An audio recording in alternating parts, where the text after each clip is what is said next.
Assalamualaikum and a very good day. So welcome to Product Management MBA and we are going to cover chapter 5 where you will learn finding and solving customers' problems. Okay.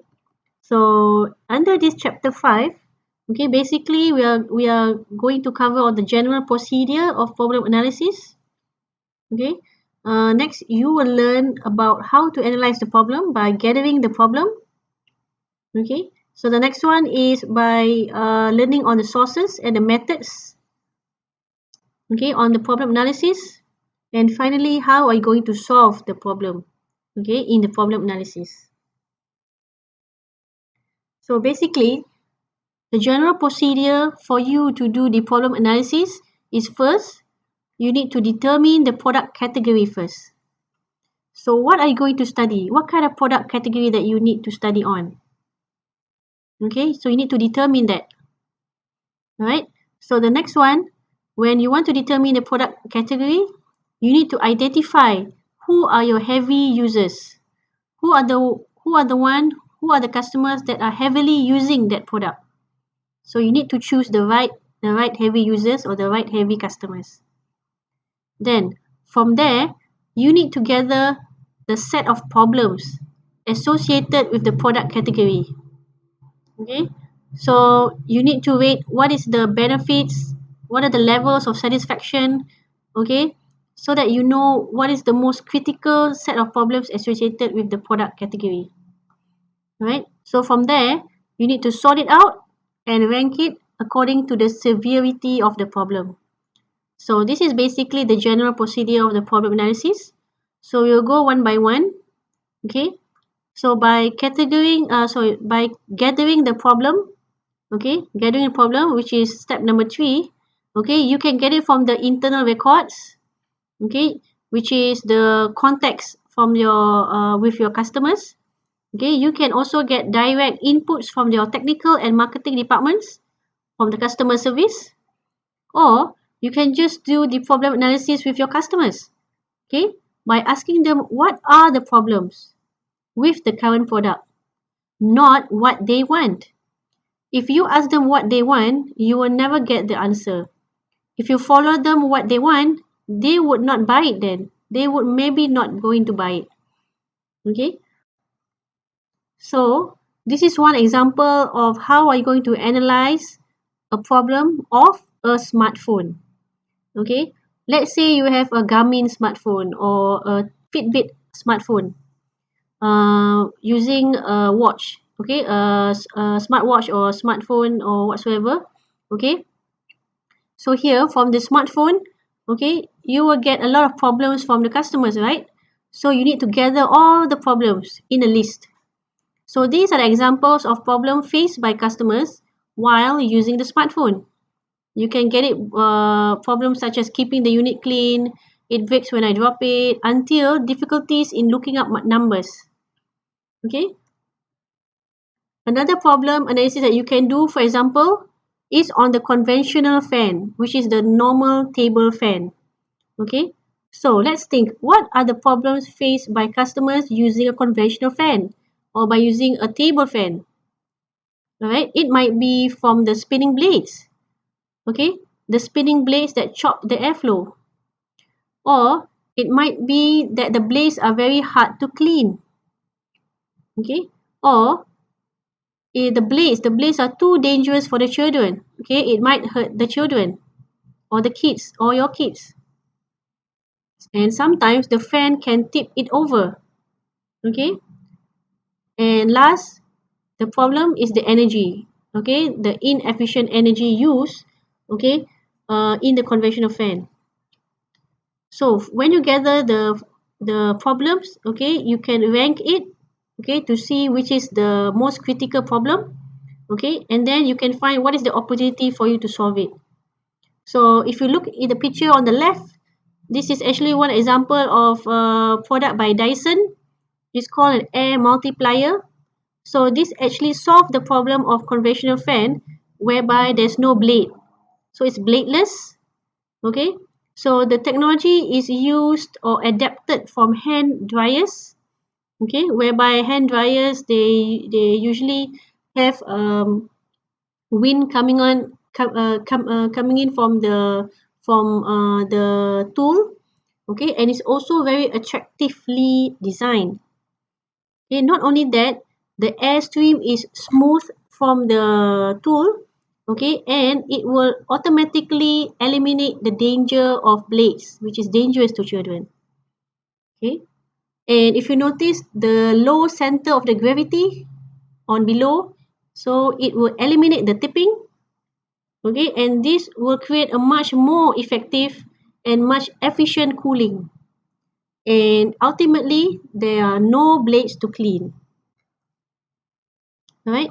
So when you have this gathering of problems, okay, and you rank it, now you need to know what are the methods for you, okay, to get the problem. Like I mentioned just now, you can get it from the consumers, okay, you can get it from the focus groups, okay, you can get it from the experts, okay, even you can observe how the consumer have difficulty when using the current product, okay, and you can also look at the role playing.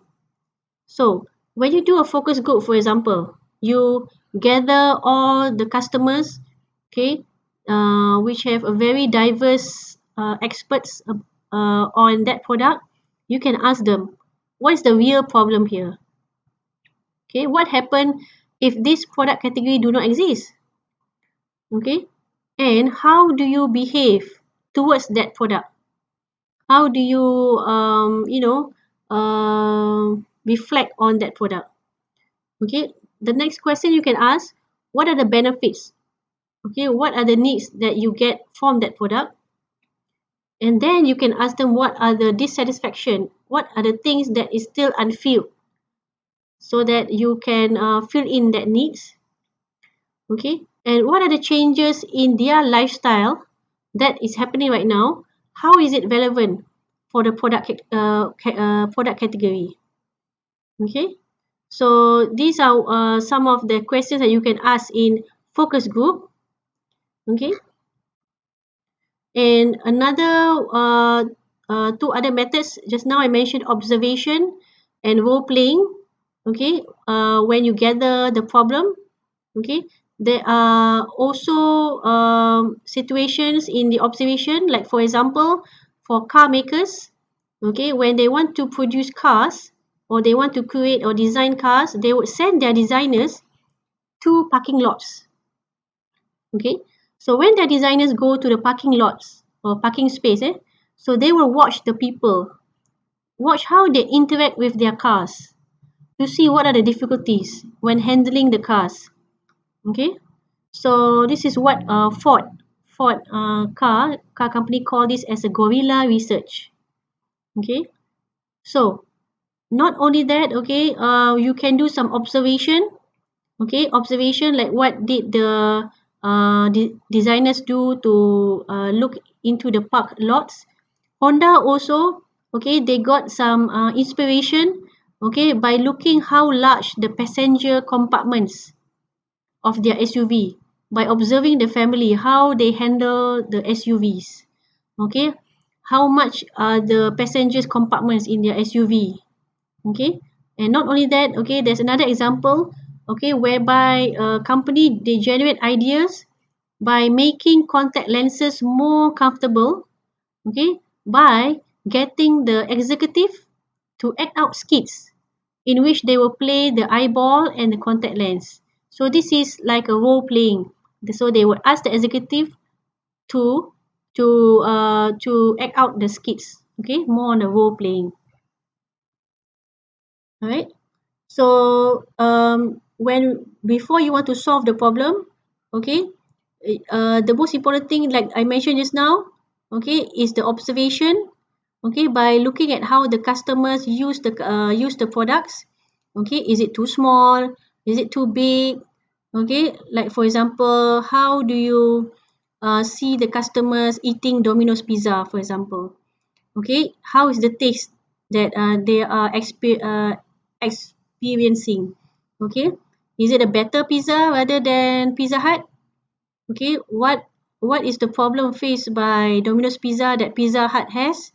Okay, so they look at how the customers enjoy their pizza. Okay, what is the problem?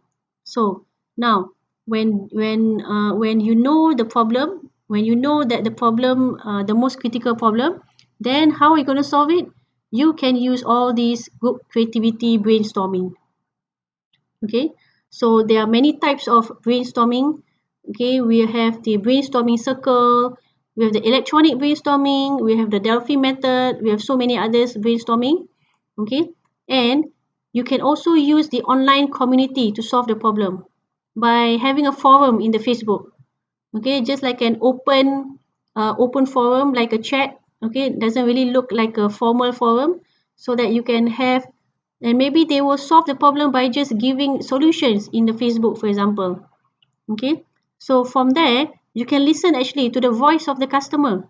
They themselves are voicing out the problem and maybe voicing out the solution as well. Okay, so you can also look at the blogs as well to spot what are the new trends, so that you are not you are already equip yourself in the latest trend. Okay, and also from the online communities, you will be more establishing a rapport with your customer, so that you can enable more support with your customer. And in the end, you will have an emotional bond with your customer as well, because you are really close with your customer doing online. Okay, like for example, jnjbabycenter.com, whereby baby center will track you whatever progress that you have done while you are in your pregnancy, so that they will allow you to express yourself, what is the difficulties that you are having, so that they can give solutions to you, okay, from your problem. All right, so that's all. Thank you very much.